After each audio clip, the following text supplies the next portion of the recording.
Assalamualaikum warahmatullahi wabarakatuh. Halo pemirsa, kembali lagi bersama saya dalam MUI Sepekan, program yang menyajikan rangkuman berita-berita penting dan menarik dari Majelis Ulama Indonesia selama sepekan terakhir.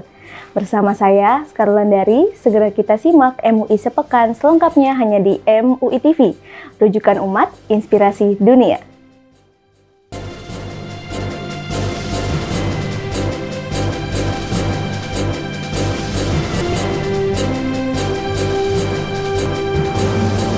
Kita masuk berita pertama, pemirsa.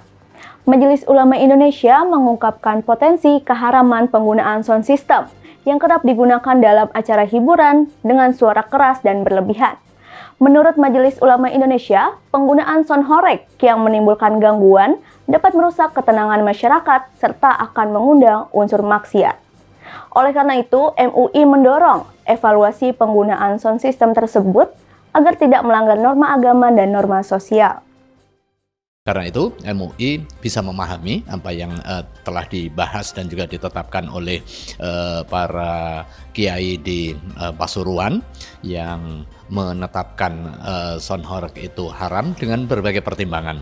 Tentu karena ini fatwa keagamaan sangat terkait dengan kondisi faktual yang terjadi, di mana pertimbangan hukumnya sangat bersifat kasuistik ya. Ini tentu sound horeg yang berdampak kepada keburukan, berdampak kepada mafsadah, maka atas dasar darul mafasid muqaddamun alal jalbil masalih, menghindarkan diri dari kemafsadatan itu harus didahulukan daripada mengejar kemanfaatan. Demikian juga sound horeg. Kapan suara harus keras di khalayak, kapan juga terbatas sehingga orang lain tidak terganggu karenanya. Begitu ada gangguan yang bersifat publik, itu harus dicegah.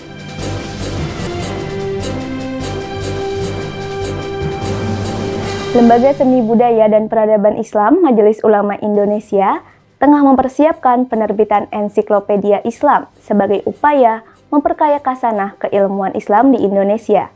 Ensiklopedia ini akan memuat beragam tema mengenai seni, budaya, sejarah, dan peradaban Islam yang disusun secara sistematis dan ilmiah. Berikut liputannya.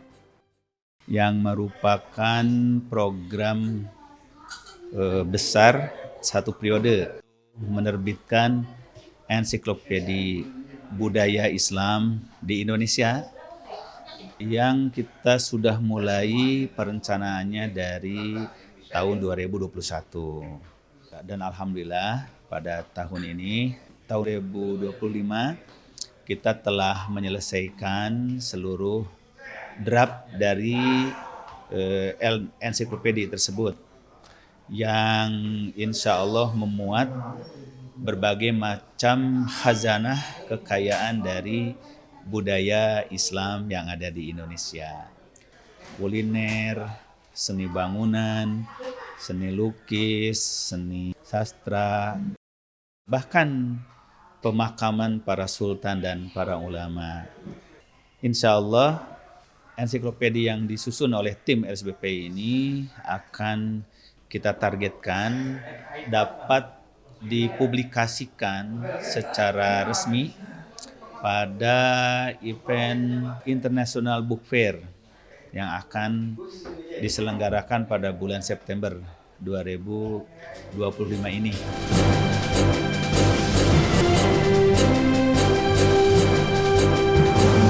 Kita masuk ke berita selanjutnya, pemirsa.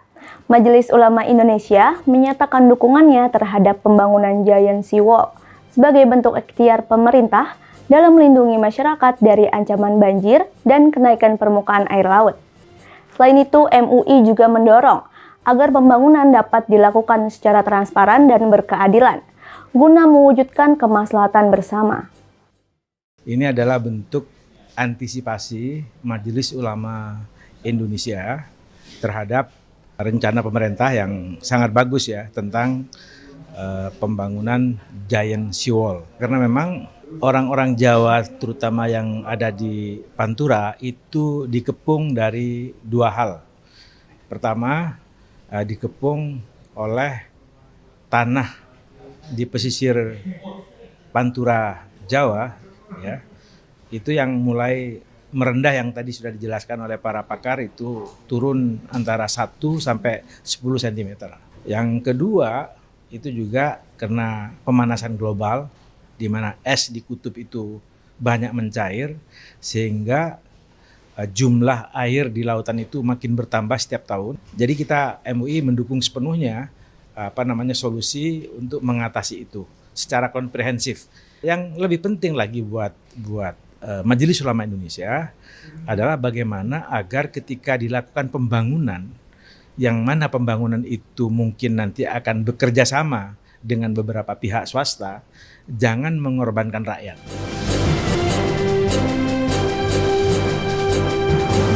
Majelis Ulama Indonesia tengah menjajaki kerjasama strategis dengan pemerintah untuk mewujudkan program rumah tinggal yang layak untuk para dai dan guru ngaji di seluruh pelosok Indonesia.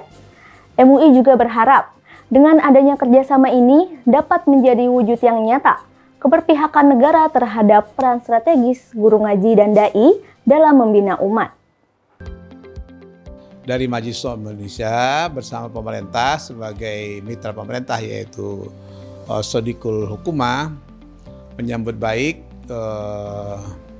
kerjasama yang insya Allah tanggal 26 Juli pada momentum Milad ke-50 akan kita tanda tangani bersama pihak terkait baik BP Tapera maupun Kementerian Perumahan dan Kawasan Pemukiman.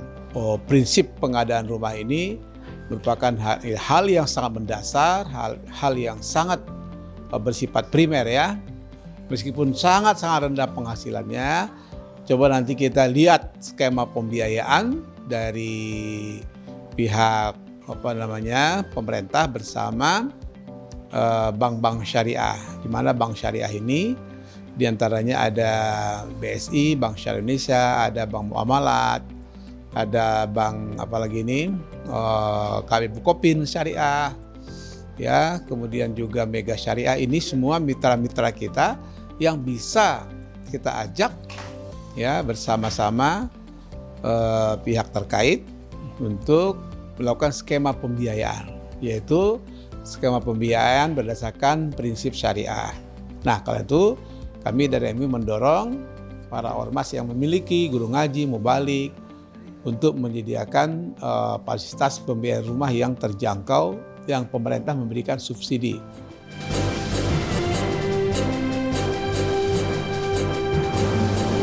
Pemirsa MUI TV, apakah Anda pernah mendengar hewan bekicot?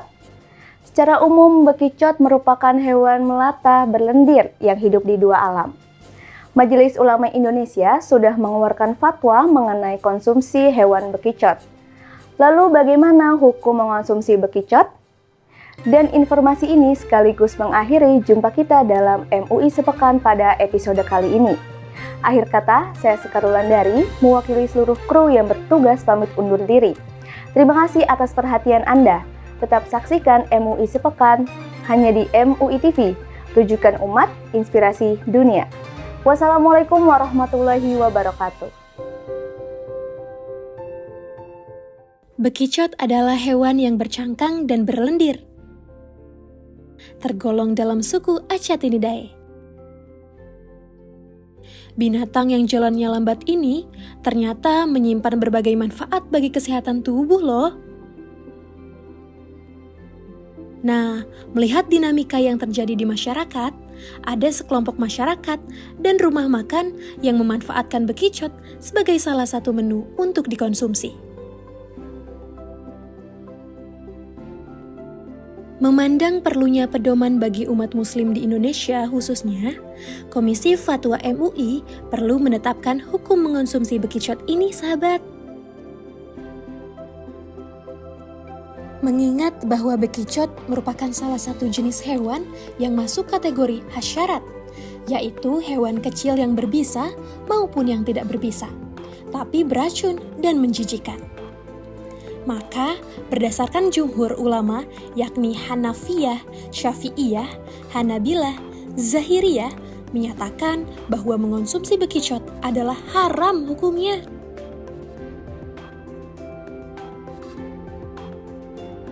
Sedangkan menurut Imam Malik, jika ada manfaat dan tidak membahayakan, mengonsumsi bekicot hukumnya halal.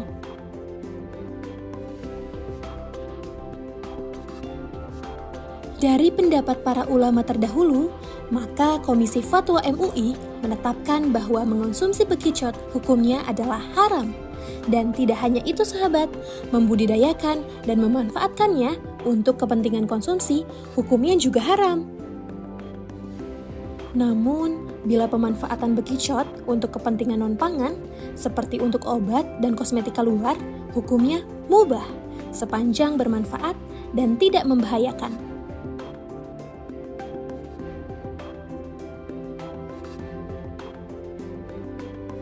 Semoga kita sebagai masyarakat, khususnya umat muslim, bisa lebih selektif lagi untuk memilih barang konsumsi untuk tubuh kita.